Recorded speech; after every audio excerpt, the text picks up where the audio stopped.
खुराक की नाली का कैंसर एक आम बीमारी है।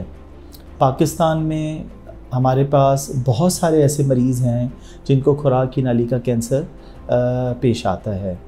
आम तौर पर इसकी अलामतें खाने में रुकावट, खाना खाने और निगलने में तकलीफ़ होना, पानी न निगल पाना या पानी पीने वक्त दर्द होना, इसके अलावा खून की कमी, वज़न का अनयूजुअल गिरना और खून की उल्टी, इस तरीके की तमाम तर अलामतें खुराक की नाली के कैंसर प्रेजेंटेशन हो सकती है। आमतौर पर उसकी तशख़ीस पहले तो एक दो ब्लड टेस्ट के साथ और उसके बाद एंडोस्कोपी के साथ की जाती है। बज़ाहिर पेशेंट पहले कुछ महीनों में थोड़ा बहुत चेस्ट पेन या वज़न का गिरना इग्नोर कर सकते हैं और करते हैं, और जब भी वो हमारे पास फिर डॉक्टर के पास तशरीफ़ लाते हैं तो उस वक्त हमें सबसे पहले स्टेजिंग करनी पड़ती है। इन बीमारियों की स्टेजिंग बहुत ज़रूरी होती है, क्योंकि अगर इन पेशेंट में स्टेजिंग अगर स्टेज 1 या स्टेज 2 पर अगर पेशेंट आता है तो उसका मुकम्मल तौर पर इलाज किया जा सकता है। अगर ये पेशेंट स्टेज 3 या स्टेज 4 में आए तो उसमें बाज़ वक़्त क्यूरेटिव ट्रीटमेंट, जड़ से ख़त्म करने वाली जो है वो ट्रीटमेंट मुश्किल होती हैं। हाउएवर उनमें फिर पैलिएटिव केयर ट्रीटमेंट, जिसमें मरीज़ की सपोर्टिव ट्रीटमेंट की जाती है, वो की जा सकती हैं।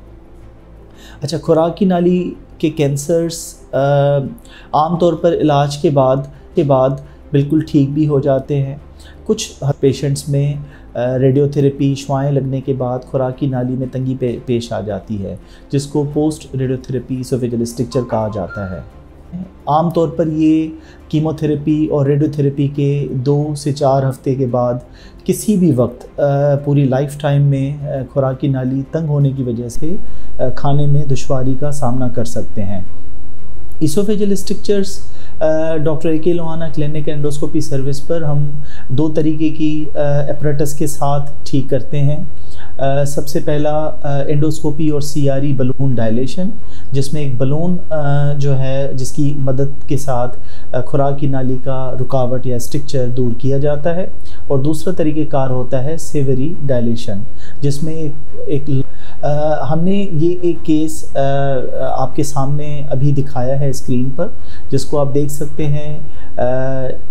इन मरीज़ों का खुराक की नाली का पहले कैंसर था जो मिड इसोफेगस में था, और उसके बाद उनको रेडियोथेरेपी और कीमोथेरेपी दोनों मिली थी, और तकरीबन इलाज के 6 महीने गुजरने के बाद उनको खाने में दुश्वारी और पानी पीने में दुश्वारी हो रही थी।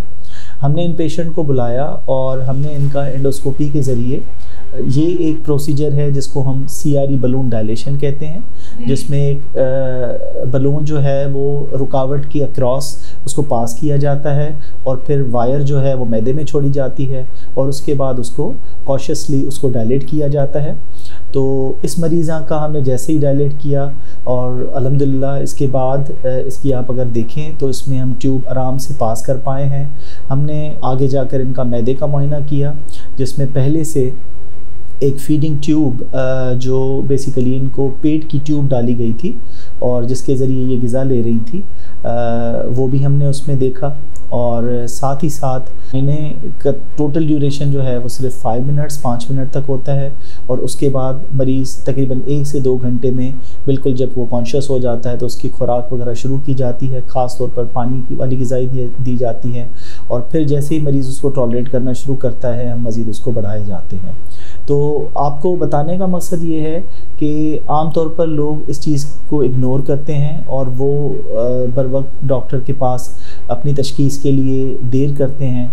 तो इस तरीके से न किया करें, और अगर आपको कोई ऐसा मसला है जो दायमी तौर पर है और एक आधी दवाई से हफ़्ते या 2 हफ़्ते में ठीक नहीं हो रहा, तो आप फ़ौरी तौर पर अपने डॉक्टर से रुजू करें, ताकि वो आपको एक सही और दुरुस्त मशवरा दे सके।